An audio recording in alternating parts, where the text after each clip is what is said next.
Mastercast Radio. Welcome to Mastercast Radio. I am your host, Andrew Rosa, and today I am interviewing Jared Gray West. That name may not be familiar to you. Well, if it's not, it's because you haven't played Spies in the Night for the Atari 2600. If you'd like to know more about that game, I have reviewed it. It's a damn good game, well worth checking out. Jared Gray West has also done Lost Cat, though I haven't played it. So I can't comment on that, though I am curious to try. He is also working on Spies in the Night 2 for the Atari 2600 again. He's also just become an author with, I believe it's called a Zip Zoom Architecture. Is that correct? A Zoom Zip Architecture. Zoom Zip Architecture. Thank you. I'm dyslexic. Forgive me. Yeah, and just out of curiosity, that's Jared's voice, just so you folks know. Hello, hello. Yes, there you go. Just out of curiosity, what's the book about? So it's a little bit hard to describe. So it's the way I tell people about it is that it's a gothic horror novel. As far as the literary genre goes, it's not something that's going to keep people up at night. It's sort of a gentle horror, I guess. But it takes place in Indiana. I'm from Indiana. It has a lot of urban exploration, ghosts that may or may not be real, trying to solve mysteries from the past, that kind of thing. So yeah, it's my first one, and I'm pretty proud of it. It's just a little hard to describe. Hey, no, I feel that's good sometimes. Like, one of my favorite books, well, admittedly, he's written books I enjoy more, but Fight Club, it's a damn good book, but I wouldn't know how to describe that to anybody, really.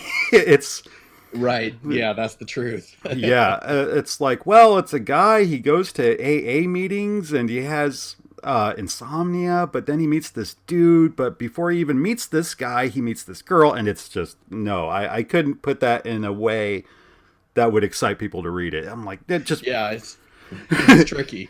Yeah, I'm like, just watch the movie, okay? Just watch it. It's David Fincher. He did Seven. I'll give him a chance. Right.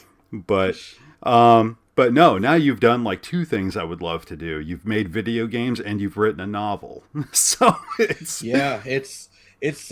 been my life for the last couple of years, going to work and then coming back and working on my own projects.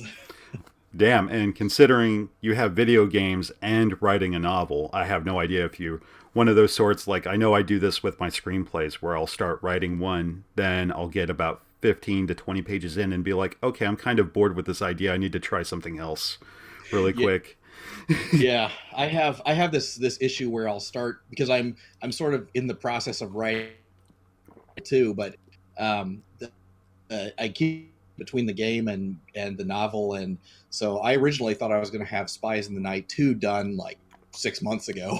And, I kind of put that aside for a little bit, but I think it's good too. It kind of helps you if you get stuck, or if you need to generate some new ideas to work on something else for a little while. Yeah, no, because you can live with something for too long and be like, we need to have some time apart. You know, it's right, exactly. Especially after talking to Lawrence with like when he's working on games, like Rebooteroids was a 7-year process.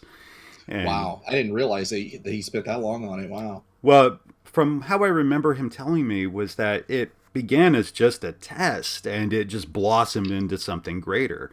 And, there were some times where he had to take, a step back from it. And I believe that's when he would work on some of the ST ports and stuff like that for the Jag. Yeah, okay. But then you'd come back and finally Rebooteroids, when I first played that game, I'm like, wow, this feels like a polished, finished, complete effort. And he's like, I'd hope so after 7 years. Yeah, no kidding. Yeah. I played Rebooteroids myself, but I've seen videos of it and it looks pretty amazing. I'm a Jag owner myself, and so I'm excited to see all the homebrew that's coming out for that system. One of these days, I'll take a break from the coding and actually play some of these other games that are out there. Oh, there's a lot to see. It's yeah, it's he's got plenty of things working on. Like right now, he's doing like Thrusty Thing. That's the title I'm stuck with. I know he's given it a real. Okay. I know he's given it a real title, but it's Thrusty Thing to me. I'm like, I get you don't want that title. It sounds a tad suggestive, but Sure. Thrusty Thing. Yeah, that works for now. But actually, that's good. Talking about the Jag, like, how did what was your introduction to Atari? Was it a childhood thing, or was it something that came Oh later? man, yeah. So I have a picture from 1983 where I had received for Christmas morning of me sitting there. It's a pretty embarrassing picture, actually. Me in footy pajamas and bedhead, just gotten up on Christmas morning playing Pac-Man on the 2600 because we had just gotten to Pac-Man. We just got a 2600 with Pac-Man and actually quite a few games. I didn't realize until years later that the reason, to me, this was like the Christmas of all Christmases because we must have gotten 20 or 30 games. I didn't realize until years later that, 83 was the beginning of the crash and my parents had gotten a haul of these games from toy stores,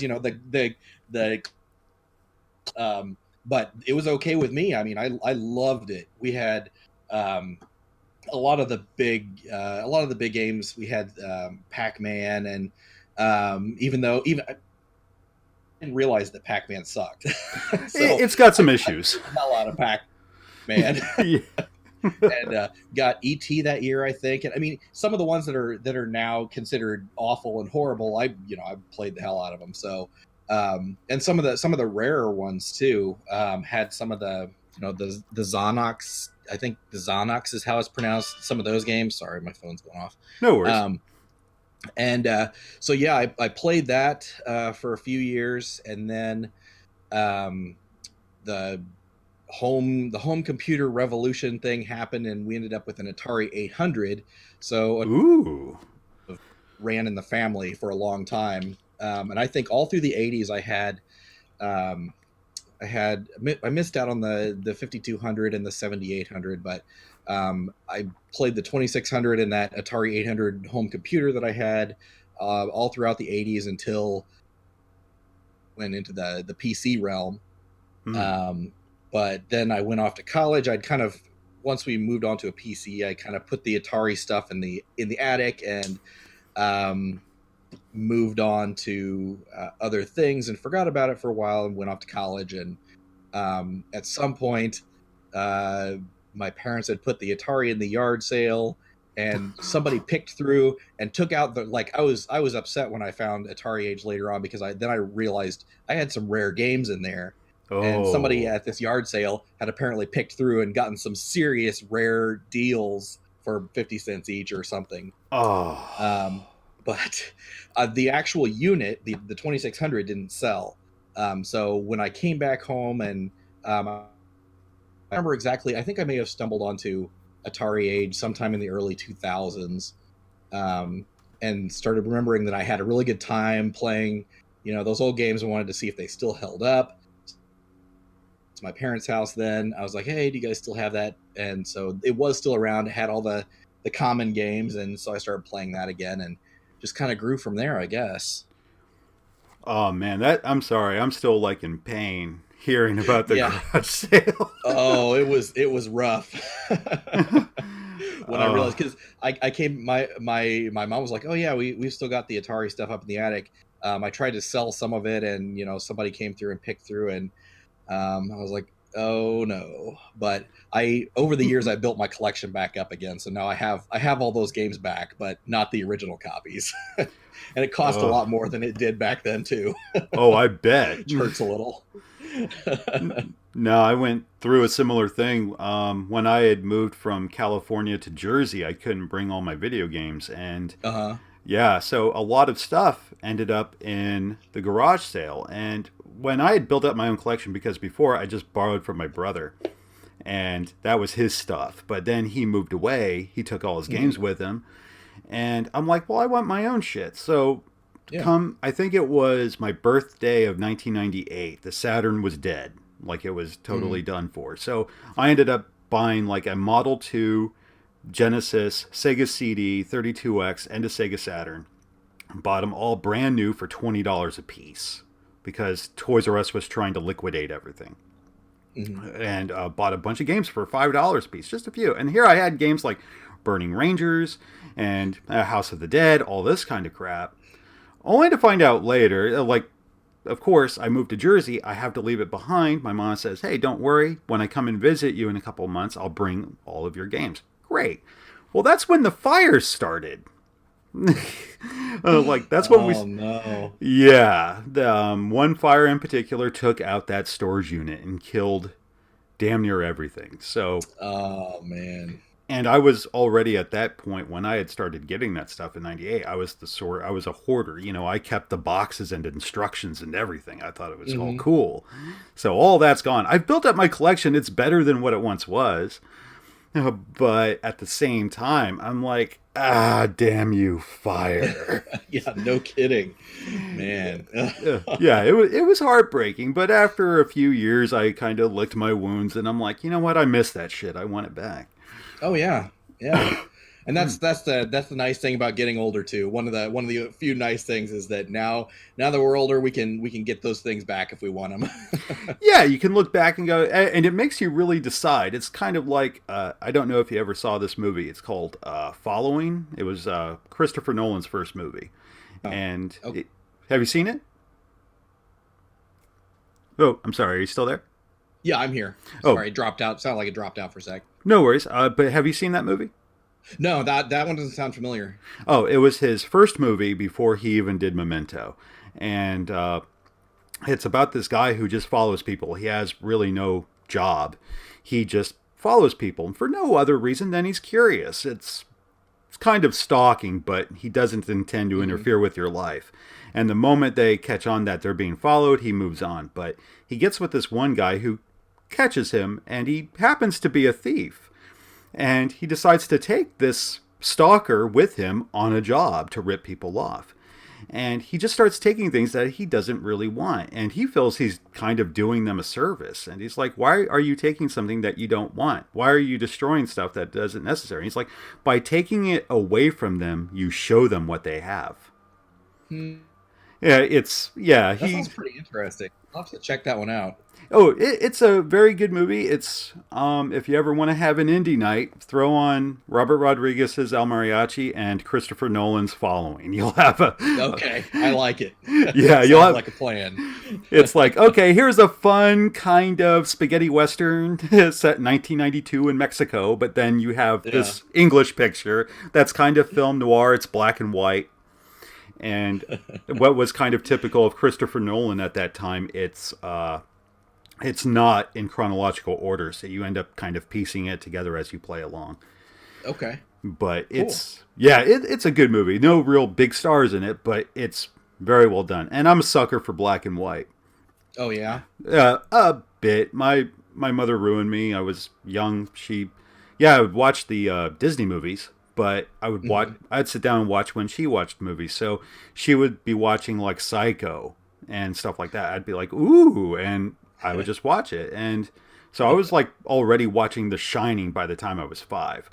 And oh wow! And watching movies that's one of my favorites, by the way. My dad. I wasn't 5 when I saw The Shining, but I remember my dad showing me that at too young an age. I mean, and it kept me up for nights on end, just checking behind the door to make sure it didn't say Red Drum. But that's one of my favorite movies of all time. So, oh, it's a damn good movie, and like to me, like it scared the hell out of me. But my mom was a movie buff. I mean, she is a movie buff, and I'd be like, how'd they do that? And she's like, oh, well, they had these great big tankers full of red water, and they would just flush them. And I'm like, really? And that got me into movies. To me, it was all a magic trick. So I was watching all this kind of stuff. Or we'd watch Aliens. Again, I was 5. And it's like, oh, those are models. I'm like, models? And I would get so excited. I'm like, that is so cool. Oh, yeah. Oh, yeah. But yeah, it's and that kind of fascination carried over later because once I finally got to talk to people who have coded for video games, like talking to Lawrence and telling me about his experiences with the Jag. That just kind of got me like, wow, I want to know more about how you do this shit. Yeah. Yeah, and that actually brings me back to you with Spies in the Night. Like, where did that like, was that the first game you had done, or had you done something prior? No, I have been making small games with Batari Basic for several years now. I started out with one that was really not good at all. It's the ROM is out there. It's on Atari Age somewhere. It's called Atomic Disco, and it was a little too high concept. I think it wasn't a whole lot of fun. It was 2-player only, and you had to basically there were 2 players working together to juggle a particle in a particle accelerator.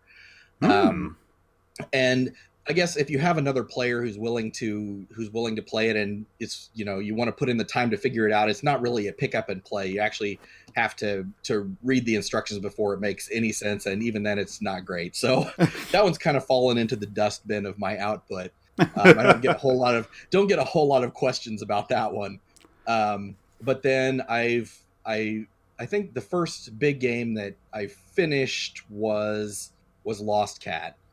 So I did that one a few years back. I have some others that are, I guess, more like experiments that aren't completely finished. I may come back to them at some point. Either I started putting them together and they weren't super fun thing, and so I kind of set them aside for a little bit. Some of them are kind of interesting. There's one called Quantum Tunnel where goes back to that whole particle. I was trying to fix the Atomic Disco game and make it more fun. So that one's getting there. I may finish it up someday. And then there's one called The Horde where I actually have it's a one-on-one, not a 2D fighting game like Street Fighter, but one player who's fighting a series of enemies. And the enemies are all randomly generated. Can be up to 256 different types of enemies. And I was playing around with building sprites out of random pieces. So, 8 different heads and 8 different body types and 8 different legs, and putting them together in different ways. And so that one's I may get back to that again at some point. It wasn't too bad, but I don't know. It's Spies in the Night is the one that, for whatever reason, just seemed to catch people's attention the most. So I've gotten a lot of good feedback on that one. So far it's the only one that I've had out on a cartridge. Scott Dayton from Neo Games offered to do that one, do a limited edition release of that, and then Albert from Atari Age offered to put it in the store. And yeah, that one's the one that's gotten the most attention for me. Yeah, well, for me, being a movie guy, like, I'm just as much a movie guy as I am for video games. Sure. And I love film noir. Like, one of my favorites is He Walked by Night. Okay. Yeah, have you seen that? I haven't seen that one myself, but I've heard of it. Yeah. Oh, yeah, that one kind of led to Dragnet. It actually features Jack Webb. A younger Jack Webb in that movie. Okay. Yeah, he's one of the crime scene techs. Yes, so, and it's very cool because it kind of takes that approach where it's kind of like Manhunter and Seven, where you don't really see the bad guy too much. Instead, you see the cops working to piece together all this crap so that they know where to look. And yeah, it's visually very well done. It's simplistic by some standards. It's not like Naked City. Yeah, Naked City is a movie where it feels more like a tone poem than it does an actual film. But it's a damn good tone poem. It's just that, it's beautifully shot. Naked City, I want to say that was like the 30s or 40s when that came out, and it was a modest production, but it looked great, and you get to see New York in a different light. Or another one was Blast of Silence. In fact, your protagonist on Spies in the Night, the cartridge, reminds me a bit of the main character of Blast of Silence. And it's a movie where it's about an assassin who's actually has to go back to his hometown, which, if I remember correctly, was New York. But he doesn't want to go. He hasn't been back there in years. He ends up getting kind of lost while trying to do his what he was sent there to do. And it becomes a clusterfuck. Of course, it's film noir, so it's got to end on a very bleak note. Right. Yeah, I'm gonna have to check out some of these movies that you're mentioning because I was actually with those, but I mean, I've seen Maltese Falcon and some of the Hitchcock things. Although I don't know that those are necessarily considered noir, but yeah, my knowledge of the genre is not especially deep. So this is good. I'll have to check some of these out. Oh yeah. Well, they're Criterion releases, so they're great as far as like if you like DVD and you like to get some, you like to dig deep into film. They're great. It's nothing compared to like the Alien quadrilogy box set. You're not going to be sitting there for 8 hours of material, but it's sure. Like I still digest that shit regularly, but it hurts. But yeah, it's but no, like Blast of Silence, He Walked by Night. Those two are perhaps my favorite. Okay, cool. But I feel like Strangers on a Train definitely has a kind of noir vibe. Yeah. It's got perhaps too much mirth for some. It's like because it does have humor. It has its dark humor. Yeah. But that's definitely a good one. And if The Trouble with Henry were black and white, I think that would be very fitting. It's right. Yeah. True. Yeah. But I love that fucking movie. But yeah, those are definitely good ones to check out if you dig film noir. But that was one of the things that caught my eye was like Spies in the Night. I'm like, that definitely has a kind of Maltese Falcon kind of vibe to it. And I love the artwork. Also, it was one of the cheaper games. And I'm like, oh, then this one's either really popular or it doesn't have a lot of people coming at it. Which one is it? And finally, I bought it in a lot. I bought it with Draconian. Okay. That's awesome. Yeah. Oh yeah, Draconian's a fun game. It's definitely one of the best shooters on there. Like, I would put it up there with Yar's Revenge on how much I play it. I really like Yar's Revenge. Yeah. Yeah. Oh yeah. Yeah, that's it's classic. It's one of those top 5 games you buy if you get the 2600. It's like Yar's Revenge. It has to be on there. but yeah, and I saw, okay, I'm like, good, I have one shooter. This one looks like, I saw some of the video online for Spies in the Night. I'm like, now that looks interesting. I like the sound of that, and also the knowing that there were randomly generated walls. Yeah.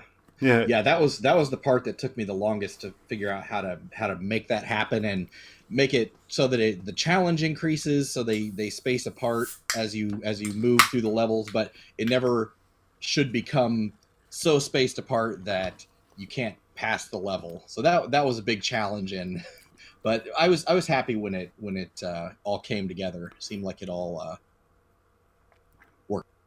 Oh yeah, it totally works. It's a damn good game. If it had come out in, like, if somebody had told me this is, a rarely seen game from 1981, I would have believed it. Well, I appreciate that.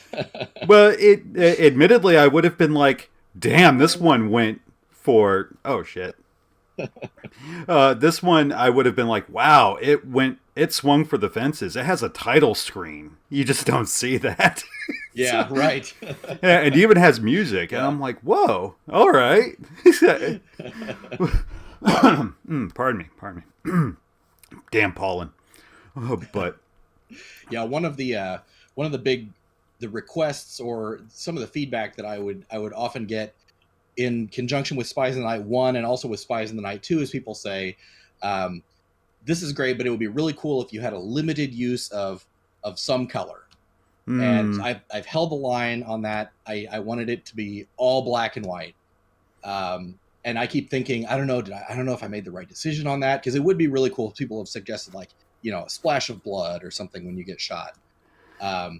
But so far I've held out on keeping it all black and white. I think just from a design perspective, it's very pure that way. No, you know, it looks like it could be something from the 30s or 40s if they had video games back then. Well, that and like I think it's true to the concept. I mean, clearly it kind of took its inspiration from that kind of genre. Hmm. So, and really, that's something that a lot of coders I've seen with other games they'll do. Once they commit to a concept, they fucking commit to it. Yeah, And right. and also, you know, I've heard people that get irritated too when they see the kind of the Pleasantville Sin City effect, where it's all black and white except for blood or that yellow bastard or some woman's dress. Hmm. And some find it like, ooh, it draws your eye, while others find it very distracting. So it's like, Yeah, definitely. yeah, it's like, stop trying to be arty. Just let it be black and white. So, yep, and that, Yeah. I'm gonna stick with the black and white for part two. Um, I keep thinking about it, and I'm like, nah, we'll do all black and white. I like the look. yeah, and I saw that it's not just trying to blow up a lighthouse this time. So, what's the premise now of Spies in the Night 2? How have you changed to that? Yeah, so it actually it does have to do with blowing up the lighthouse, but what you're actually doing is, and I can't take credit for the story. Scott Dayton from Neo Games is the one who came up with the story that's in the booklet about your Oh, he came up with the name. The spy's name is Starling, um, and so I guess in Spies in the Night 1, you are this spy you're crossing. I had pictured it as a pier or a beach that you're walking along, and you're hiding behind either bunkers or boxes of some sort, trying to avoid the lighthouse beam. Um, and you have to reach the detonator at the end to blow up the lighthouse. So that's Spies in the Night 1. hmm. In Spies in the Night 2, the story is you're the twin brother of the spy from Spies in the Night 1, and your job is to plant those explosives in the lighthouse, so that your brother can detonate them. Oh, so it's like a Um, side story, in a sense. and so what you're doing is there are three different levels or three different maps. There's also a randomly generated map. About that in a second. Um, there's a novice map, intermediate, and expert maps. The novice map has, I think, 25 floors in the lighthouse. So you start out at the bottom floor.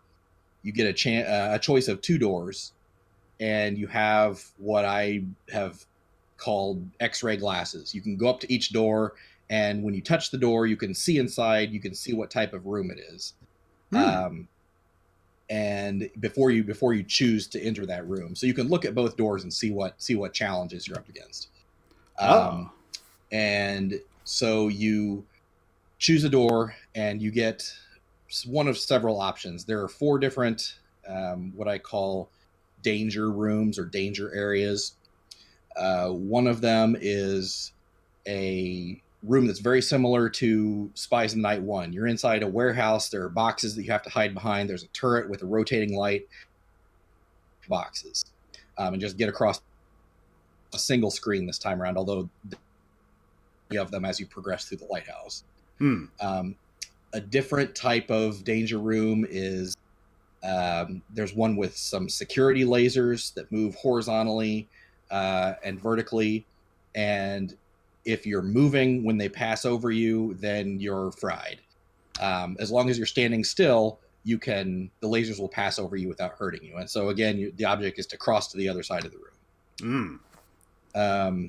The third type of danger room is an electrified floor that you can only see at certain intervals. You have to get across the other side of a room again without stepping on any of these tiles that are electrified, and you can only they're sort of flashing on and off so that you can't always see where they are. Hmm. And then there is a fourth type of danger room that is a spotlight, and you're trying to cross a hallway that has windows in the wall, and you have to stay out of the window when the light passes over you. It's similar to the first Spies in the Night, but it's kind of a twist. So And then there are also some bonus rooms that either add or subtract time. There are some warps that send you up a certain number of floors or send you back down a certain number of floors. And so the object is to get to the top of this 25-story lighthouse, or however many floors it is in the difficulty level that you choose. Damn. Explosives and escape. So this one's about 4 times as large as Spies in the Night 1. Woo. It's 32K. Spies in the Night 1 was 8K. Yeah. So I think there's a lot of gameplay in this one. A lot of different types of gameplay in this one. So are you using the Melody chip eventually? No, this one is okay. It doesn't require any. My game doesn't require any extra RAM. Okay. So it'll work in standard Atari 2600 bank switch. And yeah, it's just a standard bank switch 32K game. I think the Melody chip can play those. I'd have to look up the specs on what the Melody chip is used for exactly. But yeah, it doesn't require any special hardware. Cool. Yeah, I mean, it definitely has from how you describe it, it reminds me a bit of the Sword Quest games. Yeah. Right. Yeah, it has that kind of depth to it. Hopefully better than the Sword Quest games. But admittedly, it sounds as though your game will be more self-explanatory once people get in within their environments. I mean, I imagine I think so, yeah. Yeah, because the biggest problem I found with Sword Quest is that unless you have the game complete, you have no fucking idea what you're doing. It's exactly. Yeah, I mean, sure, nowadays we know better. Like, say when the game is available through Atari Age, we could buy it, we could get the instructions. There's going to be the forums in which people are going to discuss it and tell you like, hey, this is what you do and blah blah blah. But still, I mean, what if you're trying to get your friends involved and be like, oh, well, wait, what the hell am I supposed to do? Hold on, let me grab the instructions. Let me grab this shit, pull it out. Oh, and here's a map. It's like a 2600 game that needs a map. What kind of happy horse shit is this? Yeah, no kidding. Yeah, those Sword Quest games are ones that sort of sit on my shelf and I can show people and explain them, but if they'll probably never get played again. Yeah, it's not Asteroids. The story behind the Sword Quest games is more interesting than the game itself, I think. Yeah, like I tried. I watch the Angry Video Game Nerd and I see those episodes. I realize he's a character, but still. Mm-hmm. Piques my interest in stuff, and I'm like, I want to know more about this for myself. And then I would look that up, and I'm like, damn, this is amazing. All right, this seems cool. But yeah, it has that problem where it's almost like E.T. in that regard, where yeah, E.T. is not a horrible game so long as you understand what the hell it is you're supposed to do. Yeah, and it's one of those games again. Yeah, and that's one of those ones that I had when I was a kid, and I didn't understand the hate for it until I got older. And now I understand. Yeah, sure, it's not self-explanatory, but I mean, I was able to beat that one when I was younger. It wasn't an easy game, and it's not one that I pop into the 2600 a whole lot. But I'm kind of an ET apologist, I guess myself. It's not horrible, not the greatest game ever, but yeah, like it doesn't. At least ET, I look at that and I go, I can see how somebody can make a game out of that. Where oh yeah. But not Radio Flyer so much. Yeah. Well, did you ever see that movie? Is that the one about there's a kid in a wagon? I have vague memories. I'm not sure if I actually saw the movie. Oh, yeah. It was directed by Richard Donner, who had done like The Omen and the Lethal Weapon movies and all that stuff. The Goonies, yeah. Yeah, The Goonies, Scrooged. Right. Yeah, so, I mean, it had a damn good filmmaker, but it was one of those kind of agenda pictures where it was supposed to talk about children and abuse. And, okay. Yeah, which is why some people don't want to watch it. It's a little too on the nose at times, which makes it feel a little preachy, though I don't find that to be a bad message. It's about children speaking out against abusive parents. And not a bad message to send out. And it had Tom Hanks playing this older guy, and he's talking to his kids about what it was like for him and his brother when they were growing up. And yeah, there was this one kid just his little brother was constantly being beaten by his father. And one of their ideas was to turn the radio flyer to make it actually fly so that they could get away from him. It's Aha. yeah. See, I think I saw the trailer for this movie and didn't actually see the movie because I remember the flying wagon bit. Yeah. And I don't remember the abuse. So that must have not been in the trailer. Yeah, it's even in the movie, the abuse is alluded to. Yeah, it's Okay. yeah, you don't see much in the way of actual physicality. I think you only see it really once. And it's it's a bit raw actually for a movie that's kind of intended for children. I thought it was like, okay, this is a bit intense. I mean, coming from the guy that gave us Lethal Weapon, Yeah, no kidding. I shouldn't be surprised. And, but still, I mean, it's accessible, but at the same time, it's a little dark. Okay. It's not a movie that you pop in like, oh, hey, babe, you want to see this movie I grew up with? No, it's not that movie. It's, but even then, it's certainly not a movie you watch and go, you know what? This should be a video game. Yeah, no, that's right. Yeah, I mean, it's like somebody walking into Showgirls. It's like, yeah, this should be an Atari porn game. Absolutely, where I'm just cutting up bitches that try and steal my limelight. Yeah. Well, it's I mean, 20th Century Fox back in the day, they made some. They had some games. If I remember correctly, they had a game in the works based on the movie 9 to 5. Oh God! They had it never came out, but I would love to see the prototype just to see what they were thinking on that one. It would be Dabney Coleman strapped to that harness, and you have to Yeah. you have to grab something before he attacks you. So- You're right. I could see the trailer. It's like working 9 to 5. Oh God! Yeah, that's Nowadays it seems amazing that they made a video game out of Porkies. I mean, oh God! but it's just that's what 20th Century Fox had out in the theaters at the time, I guess. So Yeah, well, yeah. Then you see something like Alien, where it was essentially just Pac-Man, right. but with an alien. It's kind of a shame. I just recently played. It kills me to think about, but I just recently played another homebrew for the 2600. It's called Skeleton Plus. Oh yeah. I've seen that one, not played it myself. That's the one that's it's got a 3D maze, doesn't it? Am I thinking of the right one? Yes. First. Yeah, it definitely has a first-person vibe, and it's done in that fashion. It's not as visually dynamic as maybe there was another first-person game. I think it was something Tunnel. I forget what it was, like Running Tunnel or something. Oh, Tunnel Runner. Yeah. Tunnel Runner. Thank you. Yeah, it's not as visually impressive as that because there's a clear, cut from one screen to the next as you move forward. Mm-hmm. Okay. But what's really interesting, if your Atari 2600 is modified for it, it actually uses stereo sound as a radar. So that's an interesting idea. yeah, because you have to listen out for where the skeletons may be in this maze, and depending on the difficulty, you can have anywhere from like, I believe, 30 or like 19 to 99, something like that. Yeah, so you'll have quite a few, but you have to find the skeletons, press the button when you see them, and zap them. And that's all there really is to it, but trying to find a... First of all, the maze is huge. At least it feels huge. You don't have a great idea as to where you are within the maze. After a while, you kind of get a feel for it, but you have to play it for, a bit. And depending on where they are, you'll hear something like, say you hear a noise in the left channel, and it's kind of mute. It's like, beep.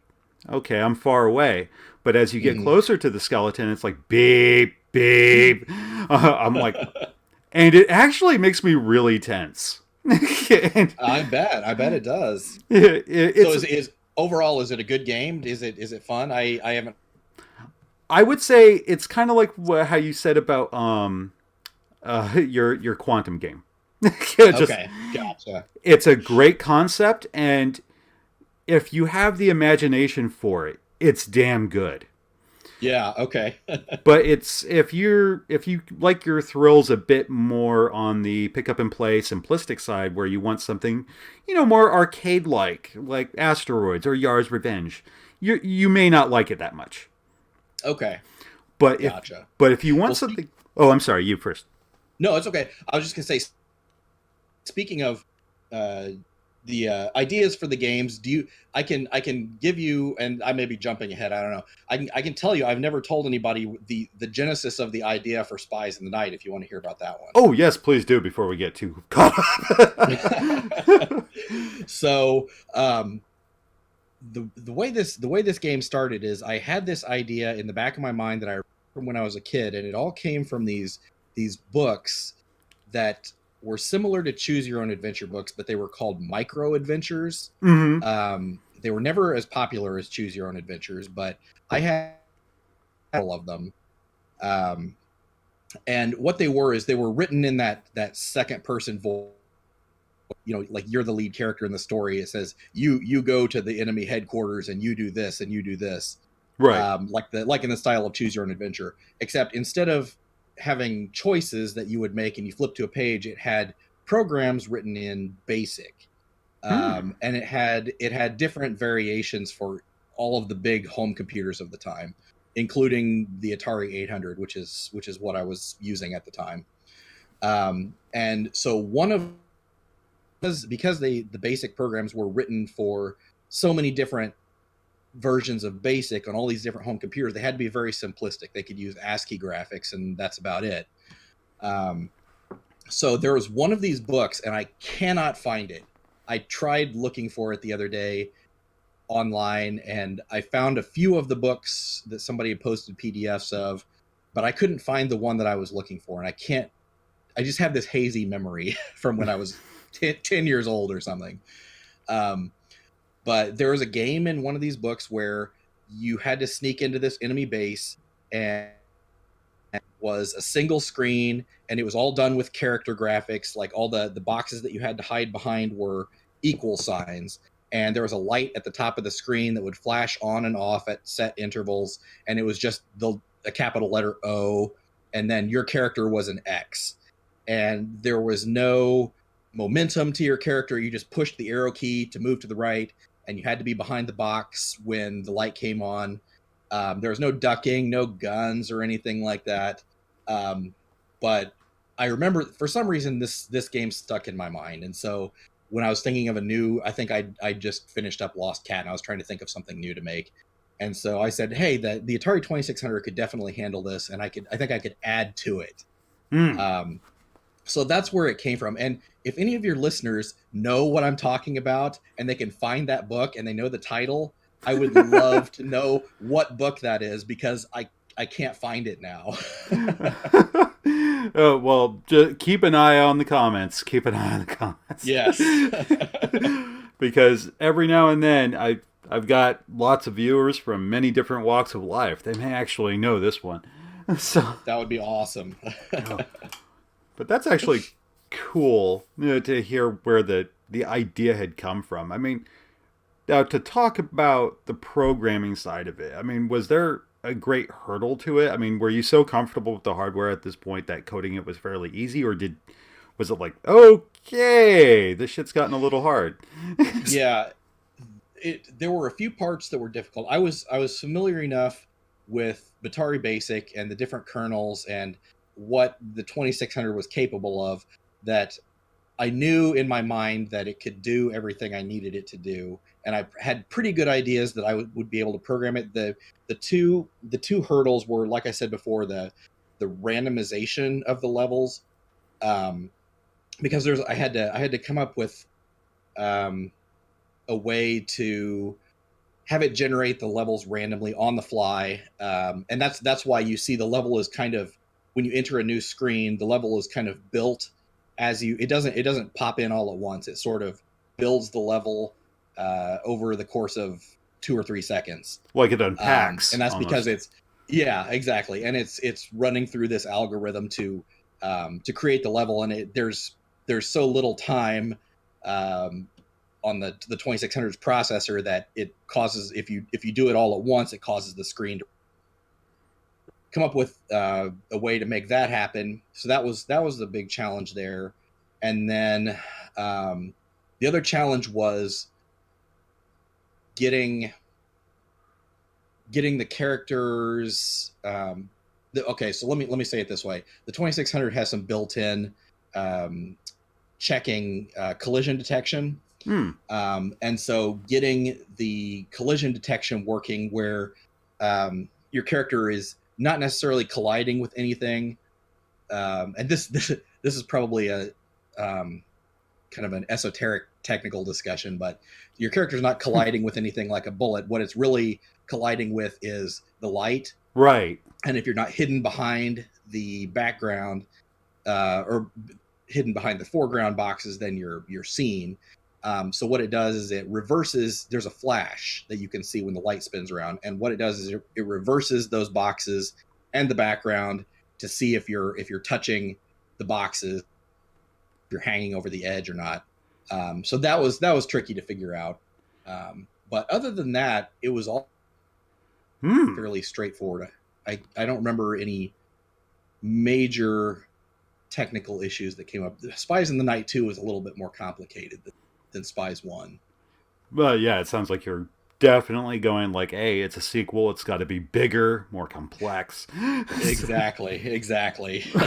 This has to be the T2 of Spies in the Night's Terminator. Yes, that's right. Just please don't make Rise of the Machines. Just don't do it. I'll try to avoid that one. Well, actually, you may luck out, because if you're still doing it, then it's like Rise of the Machines was like different people entirely. So it's like, oh, well. True. So Spies in the Night 3 may actually have a chance. It could be like a complete trilogy. It's like, okay, all the people stayed involved. We're solid. So yeah. Yeah, I've actually somebody was asking me about, well, what are you going to do for Spies 3? And I was like, first of all, I haven't even started to think about that. But then I did start to think about it a little bit after they asked me, and it would be kind of fun to do something on the 7800 or a different system, because the 7800. Oh, and also I would like to try to learn assembly at some point instead of Batari Basic, because I love Batari Basic. Batari Basic is great, but I would like to be able to control the kernel a little bit more. So maybe a 3, but that's in the far off future. Yeah, you've got time. Yes. Well, like, that would be interesting to see you go from this platform to another. I mean, if not the 7800, I mean, have you contemplated maybe even the Jag, since you're a Jaguar owner? Oh man. I guess that's always a possibility, but I've heard horror stories about how difficult the Jag is to program for. So, I'm in awe at people who can program for the Jag. So, I don't know if that's for me. Well, I mean, from what I understand, like, there is Raptor Basic, so it can, from what I understand, it does help lighten the workload. I mean, I can't say for myself. I've tried to teach myself Basic, and I'm like, okay, my mind is going to melt. This is not a language I understand how it works. I'm just kind of, Sure. yeah. I mean, sure, I come up with ideas for games, but as far as like trying to do the coding part, I'm like, no. So, a man has got to know his limitations, as Clint Eastwood once said. That's right. Yeah, that's mine. But yeah, hey, you want me to make a commercial for your game? I'm down, but I'm not. Yeah, there you go. Yeah, as far as making one, not so much. But no, I mean, that would definitely be interesting. Of course, you could always like experiment and try shit out, but Oh, yeah. But yeah, it's like let's get through Spies in the Night 2 first. Exactly. Yeah, it's like Yeah, they say. this has been. I mean, Spies 2. Sorry, go ahead. No, you please. You first, please. Are you still there? I may be losing the audio a little bit here. I didn't catch that last part. Oh no, I said you first, please. Oh, okay. Yeah. I've been working on Spies 2 now for, let's see, I think I started this past summer, and then I worked on it through October, and then I took a break and am just now finishing it up. So Yeah, that's about my development cycle for a game like this. Maybe 6 months of good solid work. That's not bad for a 2600 game. At least I wouldn't imagine. Yeah, it's I don't feel too much pressure, although I do like to get them done, and putting them out there on the people to comment on kind of drives me. When people start to say, "Oh yeah, this is coming along. It's getting playable." Here's and getting the suggestions from the people in the forums has been really great. Everybody's been really helpful, especially finding bugs and coming up with things like that. Yeah, was it? I forget. Had you intended to put the gun in the first Spies in the Night as added difficulty, or was that a suggestion? I forget. Um, it's been a while. I don't remember now. I know. Let's see. I honestly can't remember. It could have been a suggestion because a lot of times I'll start working on something and then I'll come to a point where I think this is a promising concept, but it needs something else. Hmm. Um, and it's possible that somebody did come up with the gun idea as a suggestion in the forums. Yeah, because whoever came up with it, damn you. That's all. So, yeah, Yeah, it definitely adds a whole nother level of challenge there. it shocked the shit out of me because I had like my girlfriend had come home and I'm showing her all these games that I had gotten in the mail and she's like, "Oh, that looks like fun. I want to try that one later." And oh, I want to try that one. I'm like, "All right, cool. Well, here, let's try this one." And I forgot I had gone screwing about with the difficulty switches, and so when I got to the second screen, I'm showing her. I'm like, "Wait, where the fuck did that come from?" So, Surprise. yeah. Yeah, and unfortunately that was something that didn't make it into the manual, and it may have been a late addition, and it just there wasn't time to get that into the manual. But yeah, set those left difficulty switches to B if you like a challenge. I was completely stunned because I read the instructions. I'm like, oh, and I remember like I had followed up and read the forum just on as you were making Spies in the Night, just going back, Mhm. reading all those old messages. I'm like, oh, I guess he may have taken the gun out because I didn't see it in the instructions. But uh, but then when I did it, because I was showing her another game, I had to adjust the difficulty. So when I went back and put Spies in the Night in, I'm like, what the fuck? No! No! Where did the gun come from? and I felt like a tremendous dick. I'm just sitting there cursing, and Erica's like, what's wrong? And I'm like, because I already made the fucking video. And so and she's like, as if you won't revisit a game. I'm like, stop rubbing it in. So, no, that's a bad habit of mine. I think I've reviewed Alien Trilogy for the Saturn like 3 times now. It's kind of, oh yeah. well, you go through those phases where the first time I had reviewed it, I was particularly harsh, and also it was back on my old web series. So I'm like, you know what? I'm revisiting these. I'm checking out these new Alien games. I may as well go back and do that one properly because my feelings have kind of changed towards it. So then I do it again, and Yeah. then I switch channels completely, and I'm like, I don't want to rebrand all my old crap, especially since those were standard definition videos. I've gone on to HD now. I don't want to go. No, I'll just review it again. And it's That's all right. Nothing wrong with that. Your perspective changes over time. That's okay. yeah, and just style changes. You're like, oh man, why the hell did I do that stupid gimmick back in? Yeah, and then I'm like, why was I doing that? How long did that last? And then I look back on the video. I'm like, oh shit, I did that back in 2012. Just, So you've been doing this for quite a while then, huh? oh yeah, yeah. It's September 8th, 2011. Wow, that's great. It's really not. It's, I'm kidding. I mean, it like my life with Sega started then, but then moved, and I had a completely different take where I'm like, you know what? I want to do another Sega channel, but I've learned so much since then. I want to apply that to something else and try and do the same thing, but do it better. Really give it my all. And then come 2015, I started up Mastercast TV. And every now and then I will, like some of my later My Life with Sega episodes, I will pilfer them and just be like, you know what? My feelings haven't changed and I still have the raw file, so it should be fine. Yeah.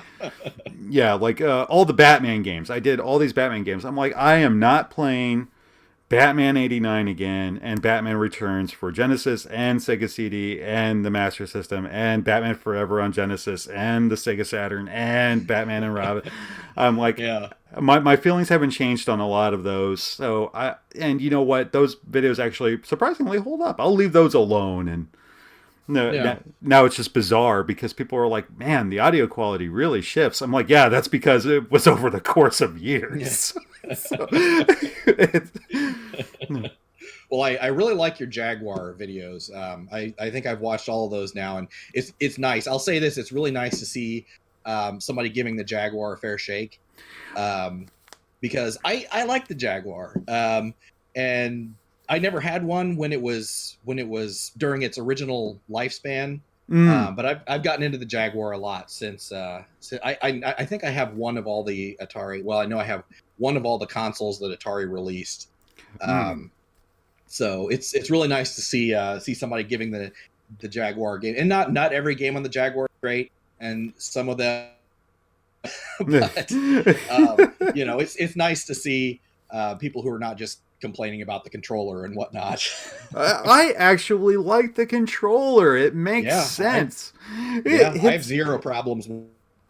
Yeah, it's like, to be fair though, I mean, I get, to look at it, it's weird. It's not like something a lot of folks have grown up with. It was like my girlfriend, my buddy Mickey, they all grew up with Genesis. That was their thing. Mm-hmm. And you see something like this with a numeric keypad, well, my first game console I played was the 2600 and the ColecoVision, which also had a numeric keypad on it. So that concept wasn't foreign to me. And once I sit them down and explain, they're like, ew, what the fuck is that thing? I'm like, whoa, whoa, whoa. Okay.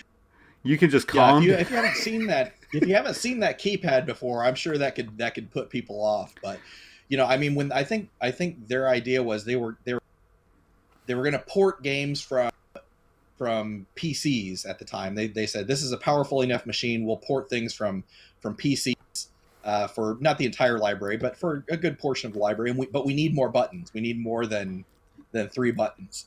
And you know, that I don't have a problem with it at all. It's fine with me. Oh yeah, I mean it does work. I mean, like once I showed it to for me the what was it? The real test was to get Mickey to play Doom because it's something familiar. He knows Doom like the back of his hand.